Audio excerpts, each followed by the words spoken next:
L'évangéliste, nous tous ici, nous ne sommes pas évangélistes. Nous sommes d'accord? Est-ce que tout le monde ici est évangéliste? Nous ne sommes pas tous évangélistes, non? Il y a ce qu'on appelle les dons de leadership. C'est 5, non? Hein? Il y a l'apôtre. Vous avez fait ça, non? L'apôtre, celui-ci qui est Dieu là. Il y a le pauvre, celui qui m'a accusé les gens. Il y a l'évangéliste le plus long, celui qui permet à l'église de grandir. Il y a le pasteur, sa veine qui est connectée au cœur. C'est ça, non? Parce que lui touche le cœur des gens. Hein? Il y a ceux qui dérangent souvent les docteurs de la parole. Ceux qui enseignent facilement la parole, ils peuvent détruire les gens. Hein? S'il est dans l'undem, il me mène tout dans l'undem, non? C'est les grands théologiens là. Hein? Docteur de la parole. Bon, tout le monde n'est pas appelé à être évangéliste. On appelle les dons de parole ou bien encore les dons de leadership. Bon, ça veut dire que celui qui est évangéliste a ce don de parole à être évangéliste. Il a ce don de leadership à être évangéliste, comme Étienne dans la Bible. Hein? Et Philippe aussi, ils allaient des villages en village, ils évangélisaient, ainsi de suite. Ce n'est pas pour dire que tout chrétien n'est pas appelé à évangéliser, tout chrétien est appelé à évangéliser. Mais il y a des personnes que c'est un fardeau pour eux. Il y a des personnes que c'est un fardeau pour eux. Toi, tu peux passer une semaine, tu n'évangélises pas, ça ne te gêne pas. Mais l'évangéliste, s'il passe un jour sans évangéliser, il sera gêné. Parce que c'est un fardeau pour lui. Parce que c'est un fardeau pour lui. Mais tout le monde est appelé à évangéliser. D'après Matthieu 28, 18 à 20, non? Tout le monde est appelé à évangéliser. J'espère que vous comprenez bien cette terminologie. Parce que quand on va progresser, on doit plus revenir dessus. Bon. On parlait de quelque chose. On a dit que si c'est qu'il y a une bonne nouvelle, ça veut dire qu'il y a une mauvaise nouvelle. Est-ce que quelqu'un peut nous rappeler la mauvaise nouvelle? La mauvaise nouvelle, c'est quoi? Je veux qu'on ne parle pas en profondeur, on peut parler de l'évangile en profondeur maintenant. La mauvaise nouvelle, c'est quoi? Oui? Oui, bon. Oui, tu as levé la main, lui il a parlé, ça a levé la main. Bon, tu peux parler. Car tous sont péchés et sont privés de la gloire de Dieu. Oui. Je pense que c'est Romains 3, verset 23. Oui. La mauvaise nouvelle, c'est quoi? Romains 3, 23. Car tous sont péchés. La preuve qu'il est péché, c'est quoi? On a encore un peu en profondeur. Il veut qu'on entre un peu en profondeur. Okay. Beaucoup de personnes ne comprennent pas l'évangile. Oui. Que le péché d'Adam et Ève a séparé l'homme d'avec Dieu. Oui. Pourquoi est-ce que le péché le sépare de l'homme d'avec Dieu? Je ne sais pas. On va comprendre bien la mauvaise nouvelle pour comprendre la pertinence de la bonne nouvelle. Hein? Ok. Et la mauvaise nouvelle, c'est quoi? Oui, tous sont péchés. Oui, merci. Quelqu'un a autre chose à dire? Oui. Bon, la mauvaise nouvelle, d'après moi, c'est que lorsque Adam et Ève ils ont désobéi en fait à Dieu. Ouais. Et lorsqu'ils ont donc désobéi Bon, quand ils ont désobéi à Dieu, oui. C'est une femme qui a séduit Adam, ou bien... Apparemment, c'est une femme qui a séduit... Bon, ils ont désobéi à Dieu. Ils ont mangé le fruit. Oui, qu'est-ce qui se passe après? Donc, ils ont perdu leur nature divine. Donc, ils ont été séparés de Dieu. Ouais. Oui, maintenant, la mort est entrée dans le monde. Oui. Oui, et maintenant, donc, Dieu les a envoyés sur la terre. Et ils sont maintenant... L'homme et le péché est venu créer une barrière entre Dieu et les hommes. Ok. Quelqu'un veut dire quelque chose avant que je parle? Oui, Logan? Logan, yes, you have the floor. Ok, bon, je vais commencer là. Par le péché d'un seul homme, Adam, la mort est entrée et Dieu a condamné le péché dans la chair. Il a envoyé son Fils unique dans la même chair pour qu'il meure à la croix et que ce fût le corps du péché. Bon, maintenant, ce n'est pas son sacrifice. Bon, péché, il a envoyé son Fils qui est mort, qui est ressuscité pour que par ce sacrifice, nous serons sauvés et nous aurons accès à la vie éternelle. Bon, c'est ça, non? Oui. Ok. Un jour, c'est moi qui devais faire la prédication quelque part. Bon, je devais évangéliser quelque part. Et quand j'ai pris la parole, la première chose qu'il a dit, c'est que j'ai une mauvaise nouvelle à vous annoncer. Hein? J'aime souvent dire les choses qui vont attirer l'attention des gens. Il dit, j'ai une mauvaise nouvelle à vous annoncer. Tout le monde est là. La mauvaise nouvelle, c'est quoi? Il dit que la mauvaise nouvelle, c'est que Dieu est bon. Et je vous annonce la même chose. La mauvaise nouvelle pour vous, c'est que Dieu est bon. Si Dieu est bon, si Dieu est juste, qu'est-ce qu'il doit faire des pécheurs, des méchants, des sorciers comme nous? Il doit nous tuer. C'est ça, non? Si Dieu est bon, il doit tuer les méchants. Si Dieu est bon, il doit envoyer les méchants en enfer. Si Dieu est bon, parce qu'un bon juge est censé punir le criminel. Parce qu'il dit dans sa parole, dans Exode, comme il disait, chapitre 34, à partir du verset 6 à 7, Il ne tient point le coupable pour juste. Il ne tient point le juste pour coupable. On appelle ça les attributs de Dieu, c'est son attribut. Dieu est juste. Et parce qu'il est juste, il doit punir les injustes. Et Ézéchiel chapitre 32, chapitre 34 nous dit que c'est l'âme qui pêche qui mourra. Pourquoi est-ce que c'est l'âme qui pêche qui mourra? Parce que ton âme c'est toi. Ton âme c'est toi, non? Et tu dois mourir. Si Dieu dit que c'est l'âme qui pêche qui mourra, il dit à Adam et Ève, le jour que vous mangez, vous mourrez. Et qu'on ne meurt pas, ça veut dire qu'il n'est pas juste. Mais en même temps, Dieu nous aime et Dieu veut nous sauver. Comme je disais tantôt hier, il faut comment pour réconcilier ça? Il faut un substitut. Qu'on appelle la substitution pénale. Il faut que quelqu'un prenne notre place. Il faut que quelqu'un nous remplace pour être frappé à notre place. C'est pour ça que 2 Corinthiens chapitre 5, à partir du verset 17 en descendant, on dit que Dieu l'a fait devenir péché. On n'a pas dit Dieu l'a fait devenir pécheur parce que Dieu aime le pécheur. Mais Dieu haït le péché. On dit que Dieu a fait Jésus devenir péché. Et dans Isaïe chapitre 53, on dit que Dieu a pris plaisir à le frapper. Il était comme un agneau qu'on mène à l'abattoir. Le châtiment qui nous produit la paix est tombé sur lui. Et l'âme qui pêche qui mourra. Rappelez-vous, on a demandé à Ève de manger tout, sauf à Noé de manger tout, sauf le sang, parce que l'âme est dans le sang. Il fallait que le sang de Jésus coule, parce que sans effusion de sang, il n'y a pas pardon de péché. Parce que c'est l'âme qui pêche qui mourra. La preuve que ton âme est partie, c'est quoi? Il faut que ton sang coule. C'est ça quand tu montres que tu as rendu l'âme, non? Tu deviens blanc, tu as rendu l'âme. Ton sang n'est plus là. Et Jésus est mort à notre place. Il a dit quoi? Personne ne le force à donner sa vie, non? Il la donne. Waouh! C'est ça que nous aimons Jésus. Parce qu'il a pris le châtiment à notre place. Il est mort à notre place sur la croix. Bon, vous voyez que Dieu demeure juste et il demeure amour. Il prend la forme humaine, il se substitue, il vient mourir à notre place. Et Adam qui est mort était un homme pur, mais pas parfait.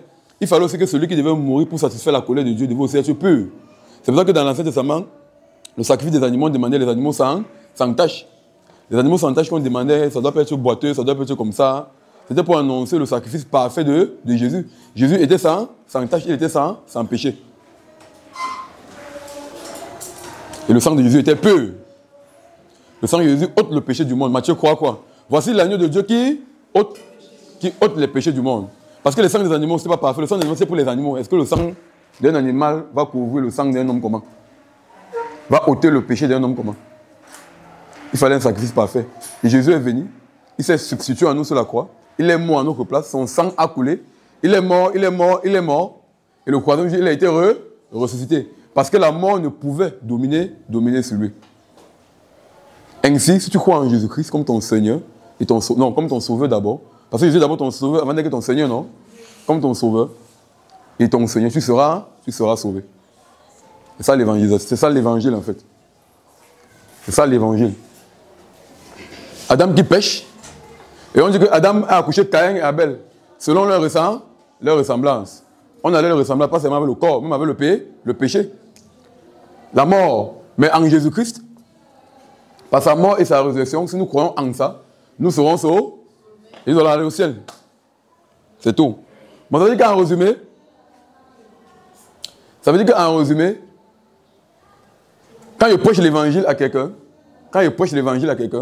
le message est chargé de quoi? Est chargé de l'esprit de Dieu. Parce que quand tu prêches l'évangile, c'est un langage articulé qui touche l'intellect. C'est ça, non? C'est un langage articulé qui touche l'intellect. Maintenant, pour que ça ait un effet dans le cœur de la personne, pour qu'il devienne disciple, il faut que le message que tu prêches soit chargé de la puissance du Saint-Esprit. Et ce message maintenant, le Saint-Esprit, c'est ça qui va convaincre le pécheur du péché, de justice et de jugement. Et quand il accepte ça, et que le Saint-Esprit réussit à le séduire, c'est comme ça qu'il va donner sa vie à Jésus.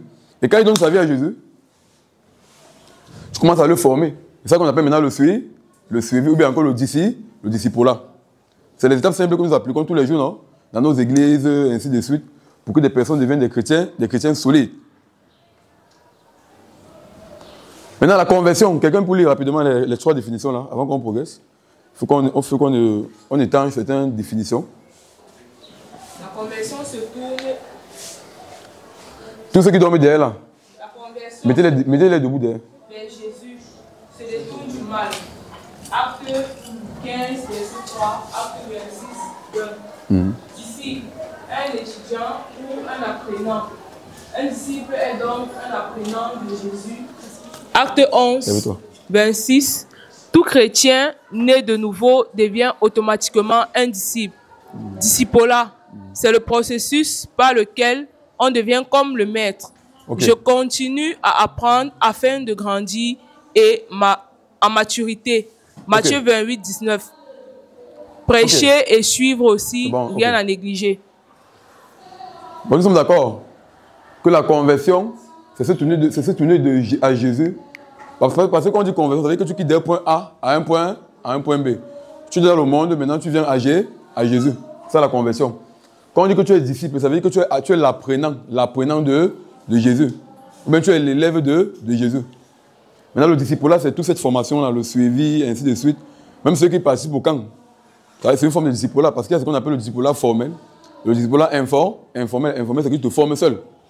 Formel, c'est que peut-être qu'à l'église, il y a des programmes, au Québec, il y a des programmes, tu te formes. Et dans Matthieu chapitre 18, Matthieu 28, 18 à 20, on constate que tous les chrétiens sont appelés à aller évangéliser. Même si tout chrétien n'est pas évangéliste. Tout chrétien n'est pas évangéliste. Mais tout chrétien est appelé à aller évangéliser. Ok. Maintenant, pourquoi évangéliser? D'après vous, vous posez la question, pourquoi est-ce qu'on doit aller évangéliser? Pourquoi est-ce que c'est nécessaire d'aller évangéliser? Oui? Selon moi, aller évangéliser, c'est aussi dans le contexte d'aller accomplir la mission pour laquelle notre Père nous a créés. Voilà. Bon, obéir à Dieu, c'est aussi comme ça. Une obéissance, oui. Pourquoi est-ce qu'on doit aller évangéliser, les amis? Pourquoi est-ce que je ne reste pas à la maison, je suis chrétien, ça me suffit? Oui? On va évangéliser pour que les gens soient en contact avec la parole de Dieu et pour qu'ils donnent leur vie à Dieu. Bon, pour que les gens soient sauvés. Oui, pour que les gens soient sauvés. Oui? Parce que Dieu, dans sa parole, a Ézéchiel, si tu vois ton frère qui pêche, ne lui dis pas ton sang retourne sur toi. Si tu dis chaque fois ton sang retourne sur toi. Bon, il dit qu'il m'a oublié de mettre que ça me suit. Bon, tu n'évangélises pas, tu seras puni pour ça. Si toi tu n'évangélises pas, hein, c'est qu'il est très pertinent. Tu seras puni pour ça. Oui, tu voulais dire quelque chose? C'est ça que tu voulais dire? Il dit là-bas, non, quand tu vois ton frère en train de pécher, et que tu ne le dis pas, son sang va retomber sur toi. Il sera puni, toi aussi tu seras puni pour ça. Parce que tu es un sentinelle pour ton frère. Oui? Quelqu'un voulait dire autre chose? Il y a un verset qui dit que là où Jésus dit qu'il y a encore les brebis hors de son troupeau et qu'il faut qu'ils soient ramenés dans le troupeau. Je me base sur ça pour dire qu'il y a les gens à qui évangéliser pour que le troupeau soit rempli, quoi. Magnifique. Ok. Les amis, on évangélise d'abord parce que c'est un commandement. Je n'évangélise pas d'abord pour plaire à tes yeux, pour me plaire à mes yeux. J'évangélise d'abord parce que Dieu me l'a ordonné. J'évangélise parce que j'aime Dieu. Si je dis que Dieu est mon Père, Jésus dit dans Jean 14, 15, celui qui m'aime garde mes commandements. Parce que j'aime Dieu, j'obéis à son commandement d'évangéliser. Toi, par rapport à ce qu'elle dit, c'est un verset, bon, je n'ai pas mis les versets, mais c'est ça. La population mondiale augmente. Et si la population mondiale augmente, ça veut dire que parmi la population mondiale, il y a aussi les élus. C'est ça, non? Parmi les enfants qui naissent tous les jours, là, il y a aussi les élus là-bas. La nécessité d'évangéliser. Les hommes sont perdus, vous avez dit ici, Romains chapitre 3, verset 23. Quand vous lisez Romains chapitre 3, là, à partir du verset 10 jusqu'au verset 23, on dit qu'il n'y a pas un juste, même pas un seul juste. Tous ont péché, c'est ça, non? On dit qu'il n'y a pas un juste, même pas un seul. Mon personne ne peut dire ici qu'il est juste, si ce n'est pas la grâce de Jésus. Et les hommes ont des besoins. Vous allez voir quelqu'un qui n'a pas la paix, il n'a pas la joie, il ne connaît pas le but pour lequel Dieu l'a créé. Quelqu'un va dire que je me sens vide, il y a l'argent, je me sens vide. Les hommes ont des besoins élémentaires, les hommes n'arrivent pas à pardonner. Ils ont besoin de l'évangile. Et Christ est le seul espoir. On va dans Jean 14, 6, non? Il dit, je suis le chemin, je suis la vérité, je suis la vie. Et nul ne va au Père sans passer par. Et dans 1 Timothée, chapitre 2, verset 3 à 4, Dieu veut que tous les hommes soient et parviennent à la connaissance de la. Dieu veut que tous les hommes soient sauvés. Parce que Dieu veut que tous les hommes soient sauvés, moi je vais aller évangéliser. Je ne suis pas évangéliste, mais c'est mon travail d'aller évangéliser. Même ce n'est pas la même passion que celui qui est évangéliste dedans. Ok, quelqu'un va lire 1 Corinthiens chapitre 15, 1 à 7. On va un peu voir le contenu de l'évangile. 1 Corinthiens chapitre 15, verset 1 à 7. Nous allons voir un contenu intéressant de l'évangile. 1 Corinthiens 15, verset 1 à 7. Je vous rappelle, frère. 1 Corinthiens 15, verset 1 à 7.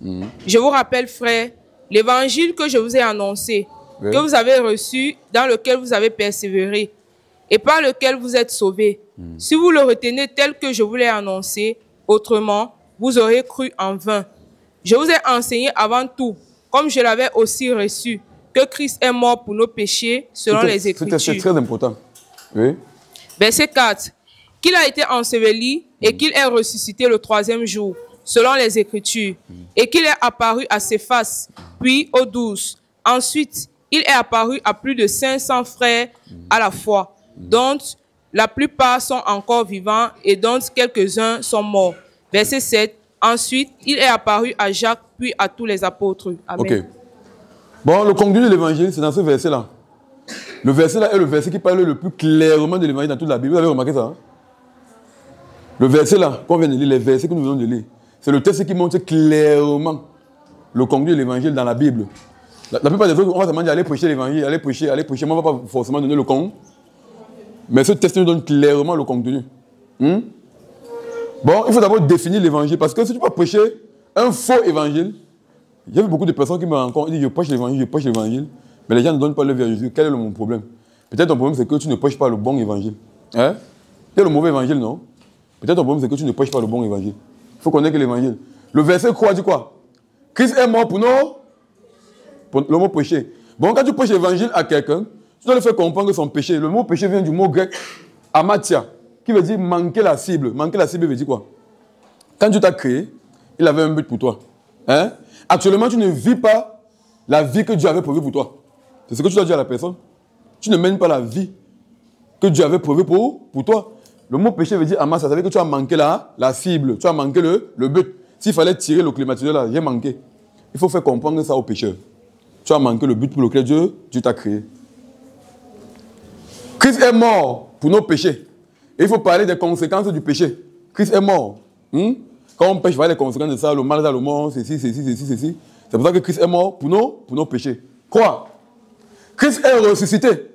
Quelqu'un avait même dit, Paul a même dit, que c'est que Christ n'est pas ressuscité, c'est que notre foi est vaine. Les amis, je ne vous mens pas.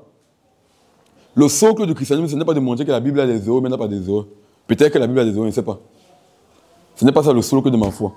Paul a dit que le socle de notre foi, c'est que Christ est ressuscité. Bon, ceux qui sont capables de démontrer que Christ est ressuscité, ça veut dire que le christianisme est vrai.